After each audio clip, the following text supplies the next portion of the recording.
Welcome to our channel. Today we how to authorize MySQL to connect to Google Cloud Data Fusion, full guide step by step clearly. To authorize MySQL to connect to Google Cloud Data Fusion, start by ensuring you have the necessary permissions in your Google Cloud project. Log into your Google Cloud Console and navigate to the I am an admin section. Create a new service account specifically for Data Fusion by clicking on Service Accounts. Provide a name and description for the service account. Select the appropriate roles that grant access to Data Fusion and MySQL. Once the service account is created, generate a new JSON key for it. Download the JSON key file to your local machine, as you will need it later. Next, open your MySQL command line or MySQL workbench to configure the MySQL database. Create a new user that will allow access from your Google Cloud environment. Grant this user the necessary permissions to access the database you intend to connect to. Make a note of the hostname, port, username, and database name as you will need these details. Return to your Google Cloud Console and navigate to the Data Fusion section. Create a new Data Fusion instance if you haven't already done so. Open your Data Fusion instance and select the Connections tab to create a new connection.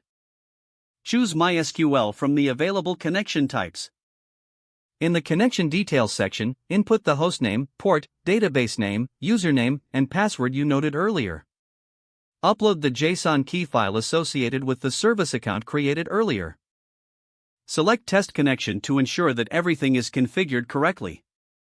If the test is successful, proceed to save the connection.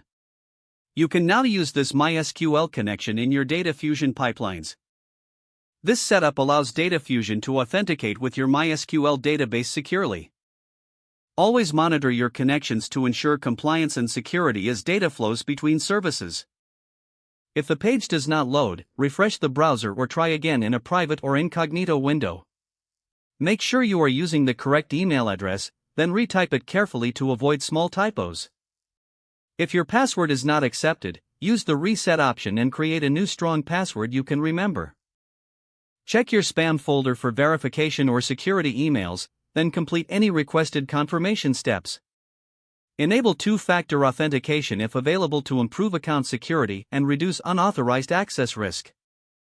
After signing in, review your profile details so your contact information and settings are accurate and current.